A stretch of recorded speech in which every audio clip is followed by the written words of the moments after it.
दोस्तों आज हम बात करेंगे आइनस खुखरी, जो समुंदर में लिखी शौर्य की कहानी। साल था 1971, तारीख था 9 दिसंबर। अरब सागर की लहरें शांत थी, लेकिन नीचे इतिहास बनने वाला था। भारत और पाकिस्तान के बीच युद्ध चल रहा था, सीमाएं पर जंग लड़ी जा रही थी और समुद्र में तैनात था भारतीय नौसेना का जहाज आइनस खुखरी। आइनस खुखरी कोई आम जहाज नहीं था दोस्तों, ये एक एंटी सबमरीन वारशिप था। इसका काम था दुश्मन की पनडुब्बियों को ढूंढना और उन्हें खत्म कर देना। इस जहाज को लीड कर रहे थे कमांडर कैप्टन महेंद्र नाथ मुल्ला, एक ऐसे ऑफिसर जो डिसिप्लिन और ड्यूटी को अपनी जान से भी ऊपर मानते थे। लेकिन उसी रात पाकिस्तान नौसेना की पनडुब्बी PNS हैंगर चुपचाप आइनस खुखरी के पीछे आ चुकी थी, लेकिन उन्हें कुछ अंदाजा नहीं था। न रेडियो पे सिग्नल थे, न ही कोई। आगे का कैप्टन ये कह रहा था कि आज आपके साथ ये सब होने वाला है, और पीछे बड़े से बड़े सबमरीन पाकिस्तान के लग चुकी थी। ठीक एक पल में आइनस खुखरी पूरी तरह हिल गया जब जोरदार धमाका एक टारगेट को निशाना बनाया गया। अब देखो 2 या 3 मिनट में आइनस खुखरी समंदर में डूबने लगा।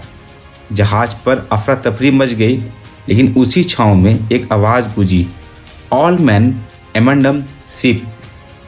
कैप्टन मुल्ला का आदेश।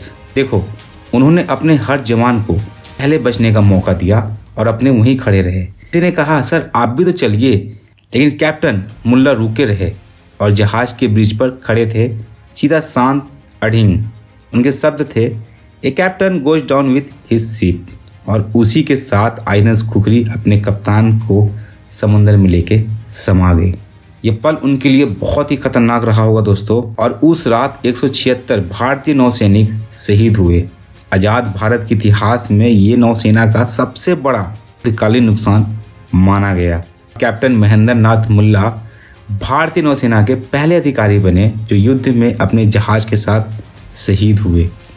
उनकी वीरता के लिए उन्हें मरणोपरांत महावीर चक्र से सम्मानित किया गया। आज गुजरात की दीव में आइनस खुखरी का स्मारक खड़ा है, समंदर के सामने 176 अमर जवानों के साथ। आइनस खुखरी सिर्फ एक जहाज नहीं था दोस्तों, वो कर्तव्य था, वो बलिदान था, वो भारत की शान थी। कहते हैं जब तक समुंदर है तब तक आइनस खुखरी की कहानी जिंदा रहेगी।